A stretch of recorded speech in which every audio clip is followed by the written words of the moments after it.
Вот закрыто, вот открыто. Нету.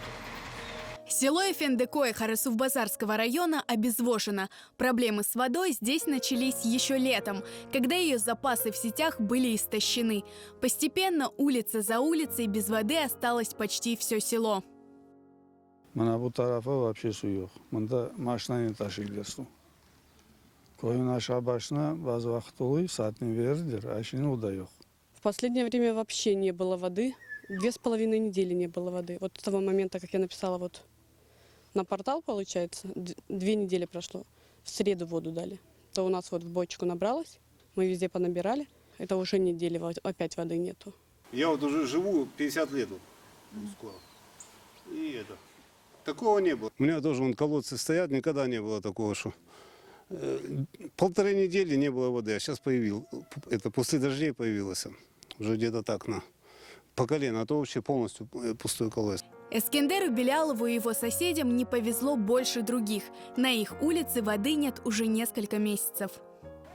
Вот у нас сегодня настоящий праздник. Хоть закапало у меня это за последние 1,5-2 месяца. Сейчас минут 2-3 покапает, наверное, и все.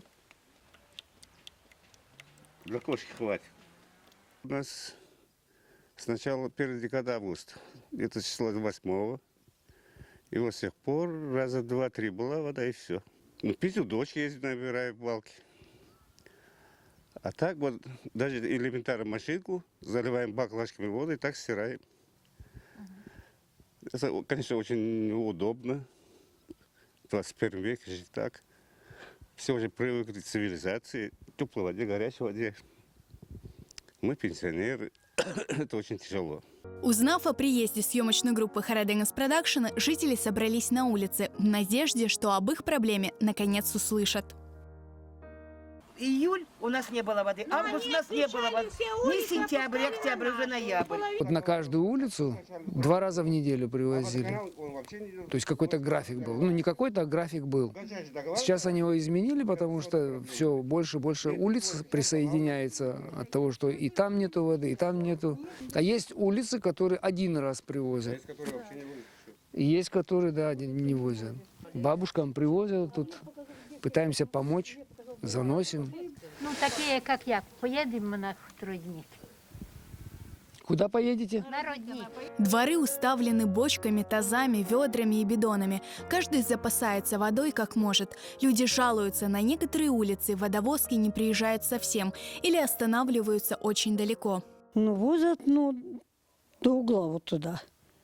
Возят, а я оттуда привезти не могу. Если сын дома, он принесет. Вот баня, в бане, тоже в баню таскаем, хоть раз-два, 2 раза в неделю, раз в неделю помоемся. А больше нету. Вот там вот на повороте. Но с поворота много воды унесешь. Ведро, также это бочка. Я знаю, что вот по другим улицам в Зеленогорске ходит под каждый двор машина. Я думаю, если бы она подошла сюда, мы бы ее точно увидели. Поначалу мы покупали в магазине. Сейчас мы ходим на колодец, купили себе бочку, на тачку и вперед. На стройку мы используем воду, которая вот после дождя идет, стекает по водостекам. Вода приезжает понедельник, среда, пятница. То есть на меня на одну 40 литров. Вот если приезжают в пятницу, значит, я эти 40 литров должна распределить на 3 дня. То есть ведро в день. Что я могу с этой водой? Я могу или посуду помыть, или кушать приготовить. Воды практически не хватает. Ну вот нас спасает, что на Зеленогорске есть родники. Берем ведерки, баклажки и набираем воду. Местный родник, который, в отличие от многих других в Крыму, еще не пересох, стал настоящим спасением для жителей Эфендикое. Не привозят ничего. Водовозка не ездит. Вот, получается, тоже соседка ходила в сельский совет, спрашивала, что зачем. Они говорят, машины нету. Когда выделят 3-ю машину, она будет привозить. И то, говорит, может быть, они оборудуют как-то и будут качать воду на машину с родника и развозить нам. Власти нам ничего не говорят, ничего не обещают. Говорят, что дальше будет только хуже. В сельсовете говорят, еще летом в системе водозабора уменьшился объем воды. Сначала ее не стало на 4 улицах. Сейчас без воды уже 15 из 23 улиц села. У нас с августа месяца в Кавказе очень низкий дебит воды. И с августа месяца, смотря зависимо от какой улицы, у некоторых в августе уже перестала вода в кране быть. Мы возим каждый день, но за счет того, что 15 улиц, в день мы успеваем раздать где-то 6-7 улиц. Допустим, вчера мы 8 улиц раздали. В следующий раз мы раздаем следующий 7, 8, 6 улицам, смотря сколько воды приходит и какой разбор воды. Когда в краны сельчан придет вода, в сельсовете сказать не могут. На сегодня только подвоз. То есть мы просим, чтобы нас включили в план мероприятий по дополнительному источнику водоснабжения. Есть заключение Крымгеологии, что бурить скважины у нас нецелесообразно на нашей территории, так как не будет запаса воды, необходимого для потребления населения.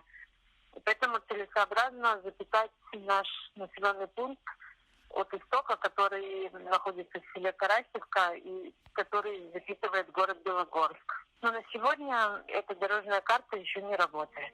Без воды в Крыму остались еще несколько сел. Во многих городах полуострова вода подается по графику.